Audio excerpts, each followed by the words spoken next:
Assalamualaikum warahmatullahi wabarakatuh. Apa kabar teman-teman semuanya, para YouTuber ataupun para motovlogger Indonesia dimanapun berada, mudah-mudahan teman-teman dalam keadaan sehat walafiat. Tetap jaga kesehatan, tetap patuhi protokol COVID ya, terutama bagi para motovlogger yang tentunya dalam melakukan segala aktivitas ataupun konten-konten yang dibuat pada umumnya itu di luar ya, atau di jalan. Maka solusi agar kita selamat dari wabah COVID-19 ini, maka ikhtiar kita diantaranya yaitu yang pertama sekali tentu kita berdoa, dan yang kedua kita usahakan kita untuk selalu menjaga ketentuan-ketentuan, diantaranya adalah protokol COVID yang harus kita terapkan. Oke, baik teman-teman, pada kesempatan kali ini saya akan dalam vlog ini saya akan membawakan sebuah cerita.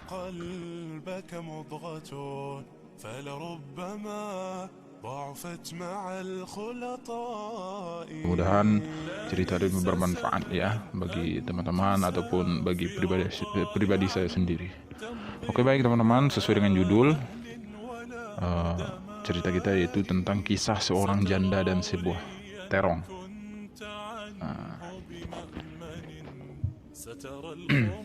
Bahwasannya ada seorang anak muda di Damaskus ya, datang ke salah satu masjid namanya Masjid At-Taubah. Masjid At-Taubah ini masih ada hingga sekarang. Kejadian ini terjadi di masa tabi'in ya. Sudah lama sekali ya. Di sanalah cerita ini bermula. Ada seorang ulama di sana yang mengajar dan juga menjadi imam di sana.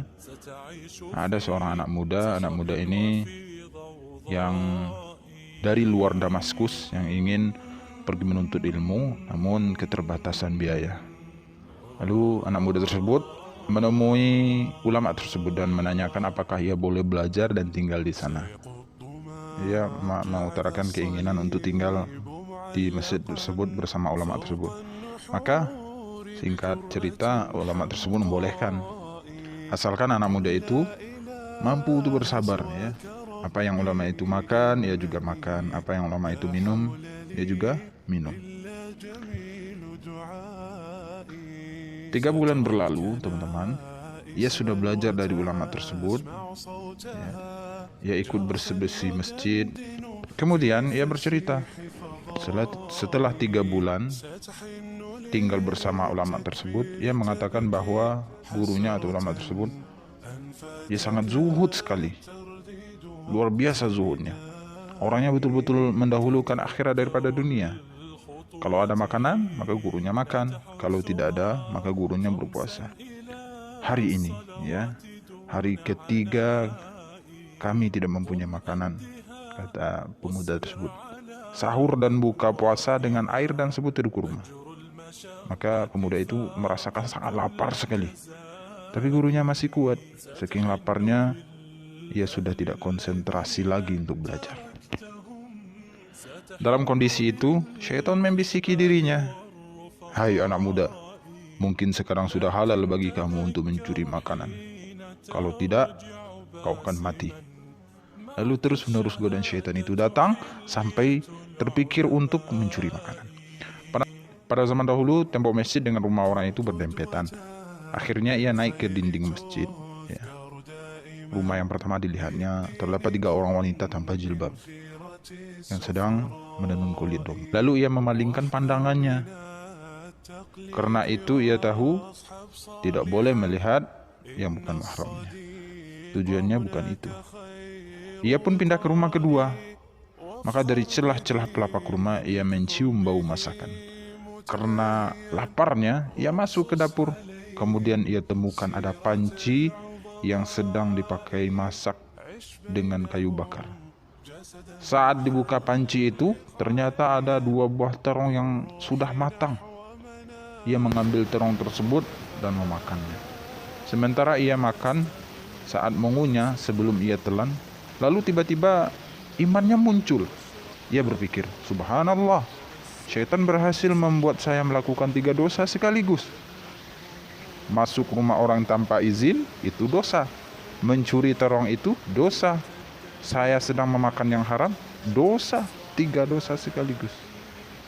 Maka ia meyakini dan sadar tidak mungkin Allah Subhanahu wa taala meninggalkan saya saat saya meninggalkan yang haram. Lalu ia lepaskan dari mulutnya terong tersebut. Kemudian ia kembali ke masjid. Ia masih tidak bisa menangkap apa yang sedang disampaikan gurunya sampai bubar pengajian. Waktu lagi bubar, ulama tersebut masih duduk di masjid, kemudian didatangi oleh seorang perempuan yang bercadar. Ia tidak mendengar apa yang sedang mereka bicarakan.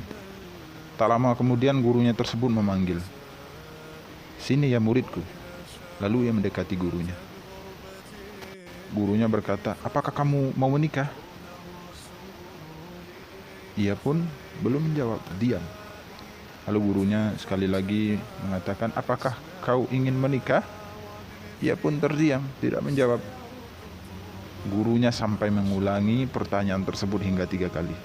Kemudian ia menjawab, "Syekh, Anda tahu setelah Allah Subhanahu wa taala, hidup saya bergantung pada Anda. Sekarang sudah 3 hari kita berpuasa dan tidak makan selain kurma dan air putih. Maka bagaimana saya menghidupi istri saya saat menikah?" Ulama tersebut yang menjawab, "Perempuan ini baru saja selesai masa iddah, meninggal suaminya 4 bulan 10 hari. Suaminya meninggalkan harta yang cukup baginya. Ia takut fitnah karena masih muda, maka ingin dicarikan jodoh. Kamu mau?" Kemudian ia menyetujuinya. Ya, perempuan tersebut juga menyetujuinya. Ya, kemudian gurunya mengeluarkan sebuah kendi dari kamarnya untuk dijadikan mahar. Kemudian dipanggilkan wali dari perempuan tersebut, dipanggil 2 orang saksi, dinikahkanlah mereka. Seketika pada saat itu, karena tinggal di masjid saat ini, gurunya membolehkan untuk tinggal bersama istrinya. Dengan sekejap, ya, seolah-olah dia berasa mimpi. Tahu-tahu sekarang udah punya istri. Masya Allah. Lalu kemudian saat mereka keluar masjid, mereka melewati rumah pertama yang ia niatkan untuk mau mencuri.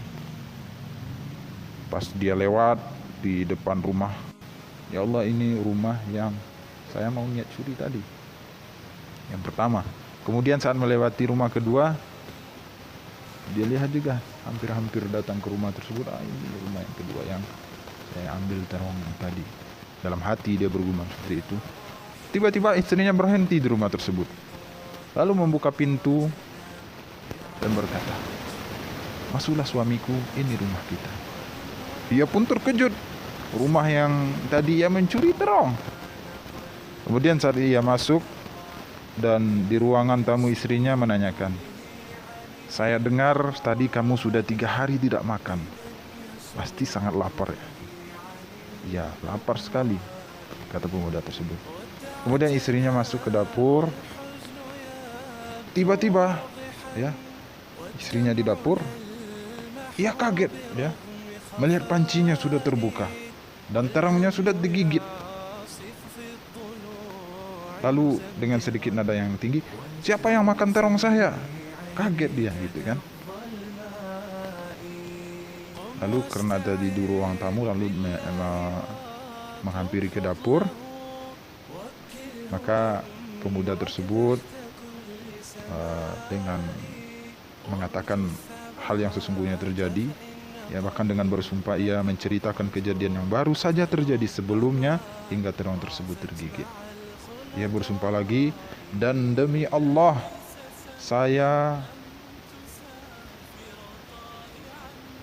saat saya lagi mengunyah terongmu, saya teringat kepada Allah Subhanahu wa taala dan takut dengannya karena 3 dosa saya lakukan. Masuk rumah tanpa izin, mencuri terong dan memakan yang haram. Saya muntahkan terong di lantai rumah." Tuh terongnya masih basah, yang saya muntahin itu masih nampak katanya. Dan bekas gigitannya itu masih ada ini terongnya. Ya. Kemudian istrinya berkata,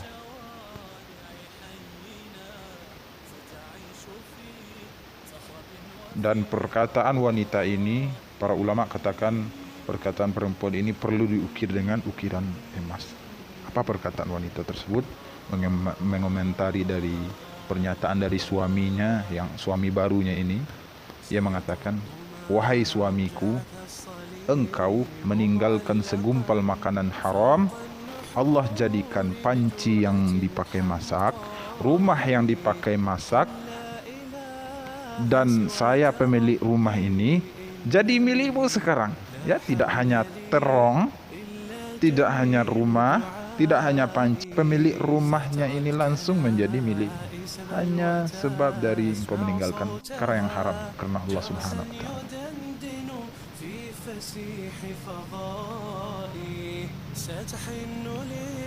Bahkan para ulama katakan, sebagian ulama mengatakan bahwa perilaku dari laki-laki atau pemuda tersebut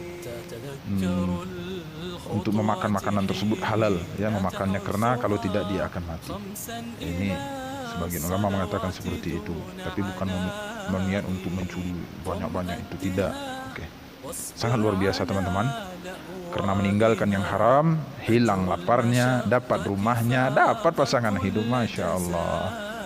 Rasulullah SAW bersabda, maka ada sebuah sabda Nabi SAW yang sangat patut kita jadikan tauladan teman-teman sekalian. Siapa yang meninggalkan sesuatu karena Allah, Allah akan gantikan dengan yang lebih baik daripada itu. Maka dengan mengenal Tuhan kita, Allah Subhanahu wa taala, kita akan secara otomatis akan bahagia. Kun qudwatan bil khairi